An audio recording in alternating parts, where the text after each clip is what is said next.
So we got Boruto chapter 58 titled The Right Job for Idiots and Bastards. I'm not gonna lie, that is a weird title, but we do have a really good chapter cover for this chapter, and it is actually a double spread. This is the third double spread that we have gotten within the Boruto manga, and I'm happy we got this because this is a great spread. I love the color designs. I love how we got the main cast in front of us on this cover, and it looks pretty good as well. So let's start the chapter review talking about Boruto's overall maturity. So what I noticed about Boruto in this chapter especially is just how mature he's become. Of course, in the beginning of the Boruto series, in the manga and the anime, he was a very bratty and immature kid, but over time he started to mature so much to the point that he is ready to face the consequences, any consequences that he could possibly face in the future, including the karma seal. In fact, he even says, in my case, I've been preparing for the worst for a while now in terms of karma, so I'm already there. So he's already to face his biggest fear, his biggest consequence of having the karma seal, which is of course Momoshiki taking over Boruto's body. To be honest with you, Boruto is taking this very well. Of course, he is a little bit worried at times, but he does seem very optimistic about it, and he is so optimistic that he actually pops one of the pills that Amado gave to Naruto for Boruto to suppress the Otsukification. And what's crazy is that Boruto, his resolve is so strong that he is just willing to do it right away. Even Naruto's confused. He even says, hey, were you not listening at all? Like, it shows you just how strong Boruto's resolve is as a character. His resolve is so strong now that he isn't worried about the consequences. He is ready to push forward, and the fact that he is preparing for the worst of the consequences of Momoshiki taking over his body, that's why he was able to pop that pill so fast. So the next scene of this chapter, we do see Team 7. They are on the training grounds where they are training for chakra control, and Kawaki confronts Boruto about taking these pills. Of course, with these pills, there are side effects like he could die, he can go blind, and Kawaki even confronts him. He's like, you gotta be kidding. What about your plan to put karma onto Code's body? He's really worried about Boruto because unlike Sarada and Mitsuki, Kawaki knows the consequences of the karma seal, and he knows just how strong Code is. And during this training, Sarada tries to break it up between Boruto and Kawaki interrupts Sarada by saying, this training is good and it does help the basics, but how many years of this training will it take to take down Code? In fact, he even says that this training is insufficient. It's not enough to fight someone like Code. Code is so strong that using basic training methods will not be enough to fight someone like him. That is why Kawaki begins to attack Mitsuki and Sarada, because he was trained from Jigen. Of course, we know that Jigen, he forcibly trained Kawaki basically to his death. He trained him so hard that Kawaki, he was really contemplating whether he should be alive or not.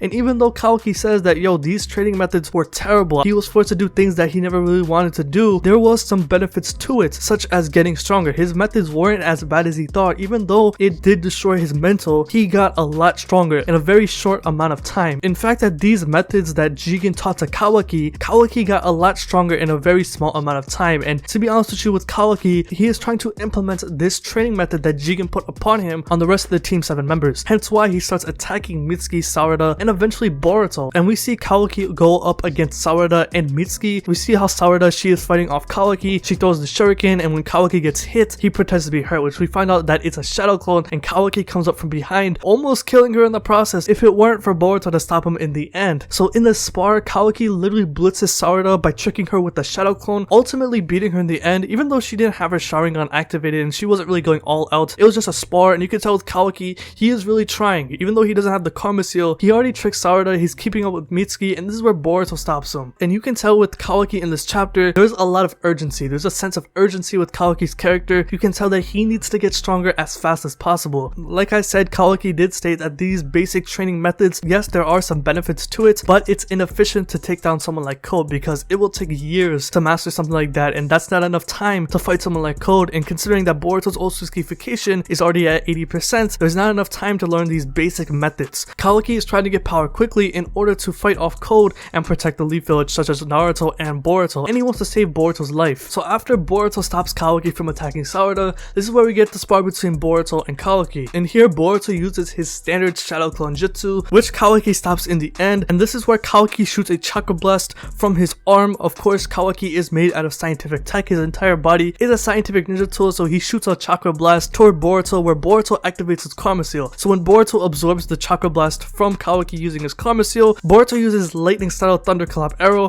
which Kawaki actually tries to absorb. You gotta remember, Kawaki does not have his Karma Seal again, so by instinct he actually puts out his hand thinking he's gonna absorb it, but since he doesn't have the Karma Seal, it did mess him up in the end. And we do know that when Boruto uses jutsu with this Karma Seal, his jutsus are amped. You gotta remember, the Karma Seal is kind of like Sage Mode. It is a multiplier, and even though we don't know the full multiplier of the Karma Seal, it is a very big amp to your speed, strength, and jutsu. So this jutsu did one-shot Kawaki in the end. And this is where Boruto defeats Kawaki, which means that Boruto currently, as of right now, Boruto is somewhat stronger than Kawaki. Boruto with this Karma Seal can take down Kawaki. That doesn't mean Kawaki will lose every time he fights Boruto, but Boruto does have the advantage as of right now in the manga. And this is where we get some inner dialogue with Kawaki. He even says, I unconsciously tried to absorb it. Does that mean I am more dependent on having karma than I thought? Which means that he has gotten so comfortable with the Karma Seal that when he fights, he depends on it so much. He is at a crisis now. He is at a point where he's a lot weaker than he was before. Of course, he knows more jutsus, fire style jutsu, and shadow clone jutsu. However, with him not having the Karma Seal currently, he is not at the power that he wants to be. He needs to get a lot stronger very quickly. As of right now,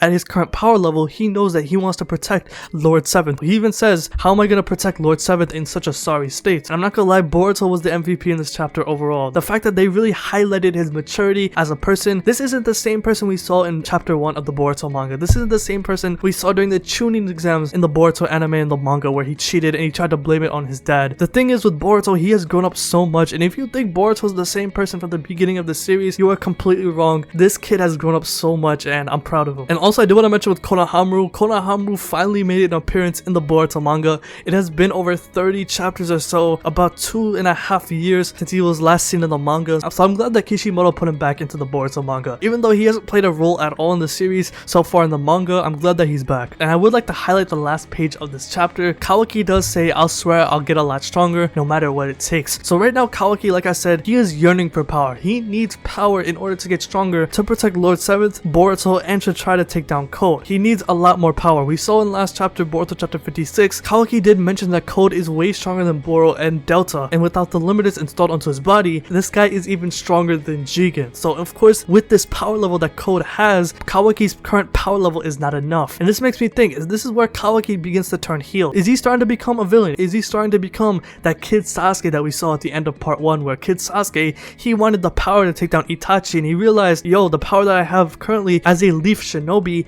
it is not enough, which explains why Sasuke went to Orochimaru to get more power to take down Itachi. Now with Kawaki, he's giving me those mad Kid Sasuke vibes, where instead of trying to get power to kill somebody, it's in order to save somebody, and that is to protect Naruto and save Boruto's life. Boruto has a new resolve now by trying to give karma onto Code's body, which of course Kawaki is all on board for, to save Boruto's life. So this is definitely a good setup chapter. I did like this chapter overall. In the last couple of chapters within the Boruto manga, we've gotten some transitional chapters. The last 3 chapters have been somewhat slow, but that's because we came off like the craziest arc in the Boruto series, so it does make sense that these chapters in the past 3 months have been somewhat slow. And to be honest with you, with these slow chapters and the way they're transitioning with these characters with Boruto and Kawaki, I definitely think we are heading into that time skip very soon. Honestly, I think we're gonna get it in the next 3 to 4 chapters, but the fact that we are getting more training in the future, honestly, I think it's time for Boruto to head into that time skip, because the way this chapter and the last couple of chapters have been, they're definitely transitioning into something very big. And to be honest with you, I think it's gonna be the time skip, especially with how Kawaki is thinking that he's yearning for power right now, how he's saying he needs to get stronger, and with Boruto showing a lot of maturity, saying we need to keep training in order to get stronger. So let me know what you think about this chapter overall. How are you feeling about Kawaki and Boruto's character so far?